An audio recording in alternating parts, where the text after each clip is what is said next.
nosso meio. O problema é que nós olhamos para a realidade e dizemos: eu não posso, o pastor não pode contar comigo, o líder do departamento não pode contar comigo, eu não tenho capacidade, habilidade. E é exatamente isso que o diabo quer que você pense, que você não pode, que você não tem, que você não consegue. Esse foi o grande desafio de grandes homens de Deus da história bíblica. Você deve se lembrar de Moisés, que quando foi chamado por Deus, a primeira coisa que ele disse: eu não posso, eu sou pesado de língua, eu não sei falar, eu não tenho capacidade. Você deve se lembrar de Jeremias, quando Deus o chama e ele vai dizer: Senhor, manda outro, que eu não passo de uma criança, eu não sei falar. Nós precisamos entender: Deus não erra quando chama alguém, Deus não se engana quando convoca alguém para o seu exército. Quando Deus te salvou, Ele sabia quem você era, Ele conhece as tuas virtudes, Ele conhece a tua fraqueza, Ele sabe exatamente as tuas habilidades, Ele sabe que você vai errar, que você vai falhar, que você vai fracassar, mas você tem que entender uma coisa: nós precisamos compreender o que Paulo falou, que a graça de Deus se aperfeiçoa na nossa fraqueza. E quando você entende isso, você compreende que não é você, é a graça. Paulo vai dizer que ele trabalhou muito mais do que todos os apóstolos, mas ele vai dizer: não fui eu, mas é a graça de Deus que está na minha vida. Louvado seja o nome do Senhor.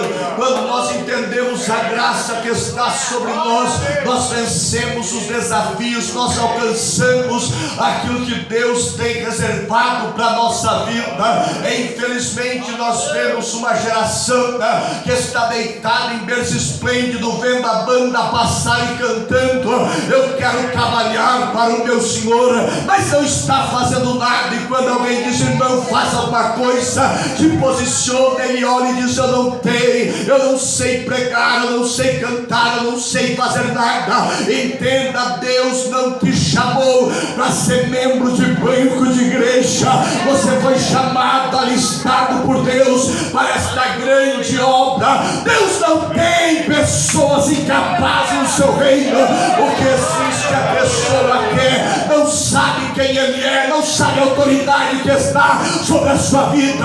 Tem autoridade de Deus sobre você, tem autoridade de Deus sobre a tua vida. O poder do nome de Jesus está sobre a tua vida, sobre você. Então levanta a tua cabeça. Deus não precisa trazer lá de fora, Deus tem quem usar aqui. Deus não precisa levantar pregador lá do outro lado do mundo, Deus tem pregador aqui dentro, Deus tem cantor aqui dentro.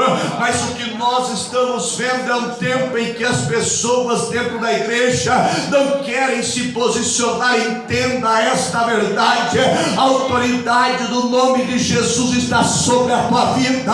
Aonde você chegar, o poder de Deus chega com você, a autoridade chega com você.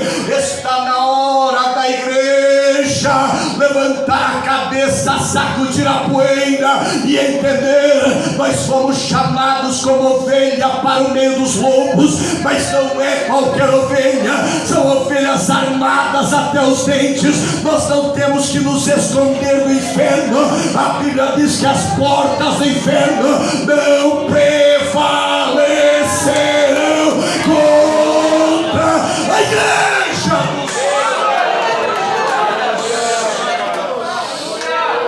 Levante uma das suas mãos ao céu, se você pode, levante.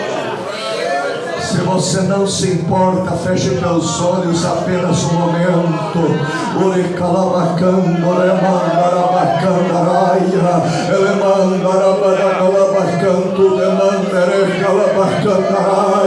Quando você entender que você não é descartável no reino, Deus conta contigo, o reino conta com você, essa cidade conta com você, esse setor conta com você, essa igreja conta com você. Você vai entender que Deus não errou quando te chamou. Tem autoridade de Deus sobre a tua vida. Ele não deu autoridade, poder e unção apenas para o ministério, está sobre você. Tenha ousadia, chega para aquele enfermo e diga em nome de Jesus: você vai ser curado.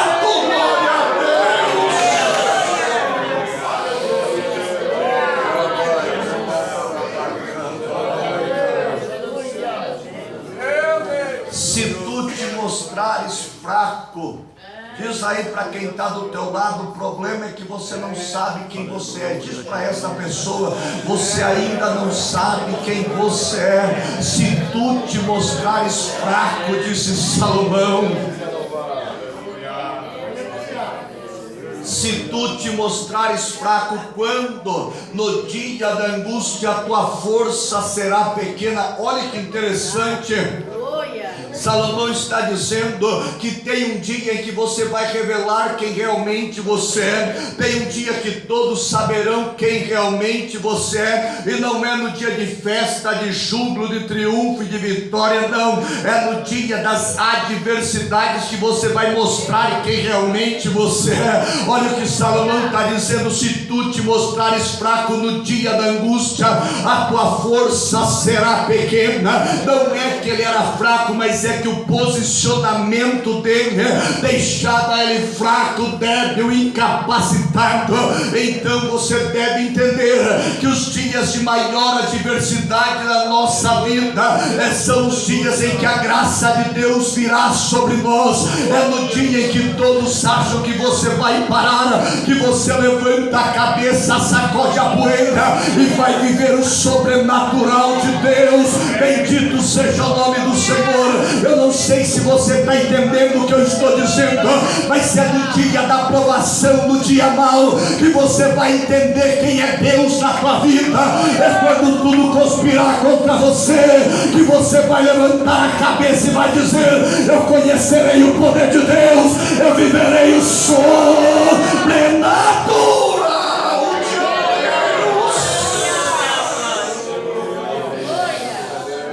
Se tu te mostrares fraco no dia da angústia. O que é o dia da angústia? Aquele dia em que eu quero ficar dormindo em casa. O que é o dia da angústia? Aquele dia que eu estou desanimado. O que é o dia da angústia? É o dia em que eu recebi um laudo médico dizendo que acabou, que terminou, para mim não tem mais o que fazer. O que é o dia da angústia? Ele pode vir de tantas formas na nossa vida, mas é nesse dia que Salomão está dizendo que você pode mudar toda a perspectiva da tua vida. É o dia em que o inferno decretou, carimbou, bateu martelo dizendo: está desenganado, acabou, terminou o ministério, terminou a chamada. É nesse dia que você tira a força da fraqueza, se levanta para viver o novo de Deus na tua vida. Eu estou pregando essa noite porque eu acredito nisso. Deus está querendo derramar a unção dele sobre a nossa vida. Está na hora da igreja se posicionar. A igreja está escondida há muito tempo, a igreja está passiva há muito tempo. Quando a igreja entender a autoridade que está sobre a sua vida, nós marcharemos por essas ruas e os demônios partirão em retirada. É o unção de Deus que está sobre a nossa vida. Tem crente que quando alguém se endemônia na igreja, ele sai correndo pela porta lateral, ele não quer nem chegar perto. Irmão, nós temos que entender: sobre nós está a maior autoridade da terra, está o poder de Deus, a autoridade do Evangelho.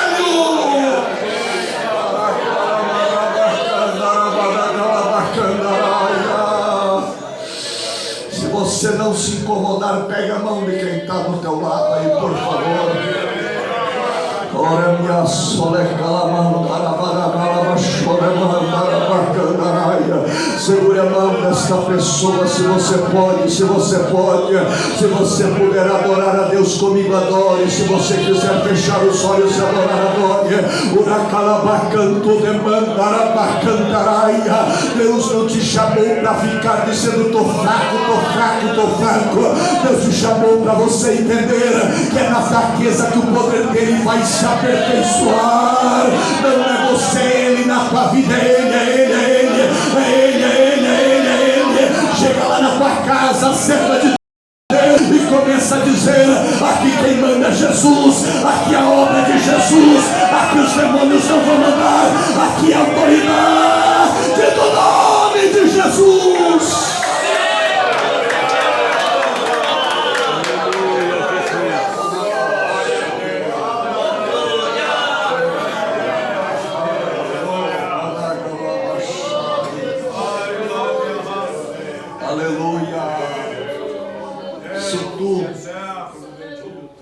Se tu te mostrares fraco no dia da angústia, a tua força é pequena, será pequena.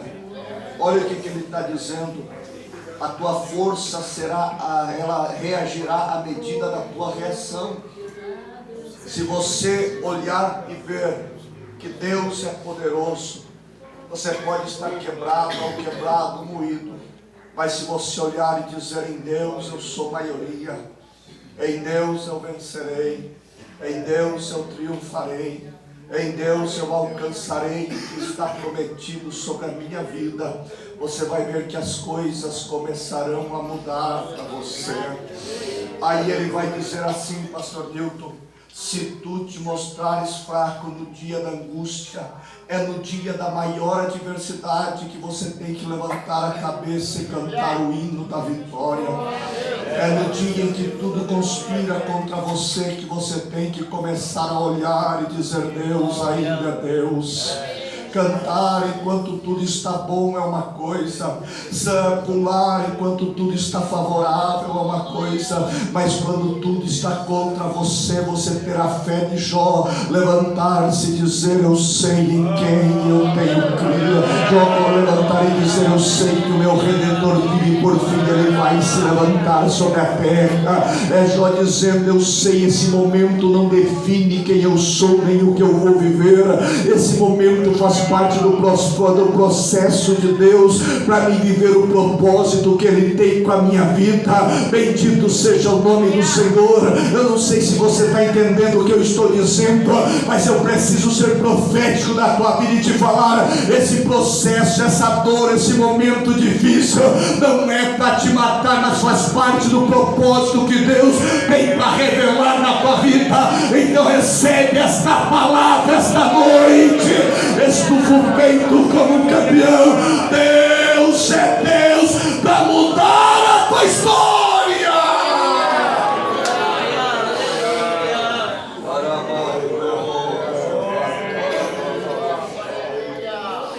Agora olhe para cá. Primeiro Salomão está olhando para alguém, e depois Salomão vai mostrar para esse alguém o cenário que está em volta dele. Ele está mostrando que por causa da covardia dele, da passividade dele, alguém vai morrer. Isso aqui é uma linguagem figurada, é uma metáfora com três figuras. É a figura de um matadouro, é a figura de um animal e é a figura de um carrasco. E é isto que Salomão está dizendo. Quem foi do interior sabe que no interior, quando se vai matar uma criação, tem o que eles chamam de brete, que é onde o animal entra e não consegue mais voltar. É mais ou menos isso que Salomão está apontando. E ele vai usar dois verbos aqui. Primeiro é o verbo livrar, depois é o verbo salvar. E Salomão vai nos dizer assim: livra os que estão sendo levados para a morte. Perceba que Salomão vai nos dar algumas informações, e a primeira delas é que esse indivíduo que está como um animal sendo levado para o matadouro, ele não está indo sozinho. Salomão está dizendo que ele está sendo levado, e se ele está sendo levado, alguém está levando. Se ele está sendo levado, ele não vai porque ele quer. Se ele está sendo levado, ele não vai por escolha própria. Ele tem uma força maior que está levando ele. Ele está dizendo: livra os que estão sendo livrados, os que estão sendo levados. Louvado seja o nome do Senhor. Livrar aqui é você pular na frente, é você impedir mais um passo daquele que está prestes a morrer. Salomão está dizendo: ele não está indo porque ele quer, e se ele não vai porque ele quer, tem uma força maior que está levando. E a Bíblia diz que o Deus desse século cegou o entendimento das pessoas. Nós precisamos entender, parar de ser covardes e pregarmos o que a Bíblia nos ensina. Não existe uma terceira via, existe céu e inferno, Deus e o diabo, salvação e perdição. Nós precisamos voltar a pregar e dizer que o inferno é real e o céu também é. Nós precisamos voltar a pregar e dizer que quem não é cheio do Espírito Santo, quem não é morada de Deus, é morada do diabo. Nós precisamos voltar a dizer que existe céu e inferno. É exatamente aqui nessa vida que nós definimos para onde nós vamos ir. A igreja tem a palavra da salvação, a igreja tem a resposta que este mundo precisa, a igreja tem a resposta que esta geração precisa.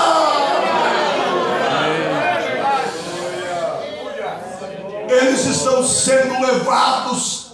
Se eles são levados, não vão porque querem. Ninguém vai para a boca de fumo, para a biqueira comprar droga porque quer. Ele é levado por uma força maior. E a Bíblia diz que aquele a quem você se sujeitar, você se torna escravo dele. Aquele que se lança ao pecado se torna escravo do pecado.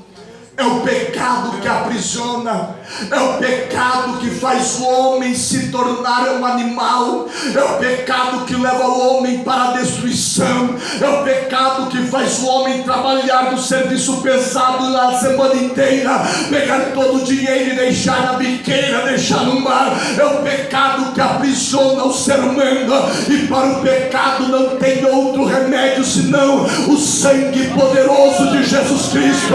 Você precisa entender que o que a ONU não consegue, você consegue. Você precisa entender que você tem a resposta que esta geração precisa. Não precisa ter teologia para dizer que Jesus salva, cura, batiza com o Espírito Santo. Ele vai voltar para buscar a igreja.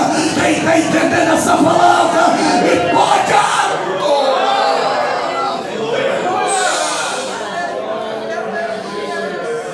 Segure a mão dessa pessoa aí, segure ela. Eu estou sentindo uma graça de Deus. Eu estou sentindo uma graça de Deus essa noite. Estou recebendo essa presença boa do Espírito Santo. Estou recebendo essa presença boa de Deus. O pecado aprisiona. Se eles estão sendo levados, não vão porque querem, é porque o pecado faz ele ir. E aí, se eles estão sendo levados, irmão Claudio, é porque alguém está levando. E a Bíblia diz que o Deus desse século cegou o entendimento das pessoas. O Deus desse século está levando multidões ao inferno. O Deus desse século está destruindo famílias. E nós estamos como versículo 10, olhando para nós e dizendo: eu não posso fazer nada, eu não consigo fazer nada. Aí Salomão vai dizer: salva. Salva é estender a mão como último recurso. Salva os que cambaleando estão indo para ser mortos. Ele está dizendo: se responsabilize. Pare de dizer que não é nada com você. Pare de dizer que não faz parte da tua vida. Você precisa se responsabilizar. Eles estão cambaleando. Quem cambaleia pode cair a qualquer momento. Quem está cambaleando pode a qualquer momento dar o último passo e cair. É isso que Salomão está dizendo. Ele está dizendo: não tem mais tempo para ficar deitado esperando. Não tem mais tempo para você deixar para depois. Ele está dizendo: quando você quiser levantar, pode ser tarde demais. Quando você quiser reagir, pode ser tarde demais. Ele está dizendo: se você quer fazer, faça agora. Se você quer fazer, faça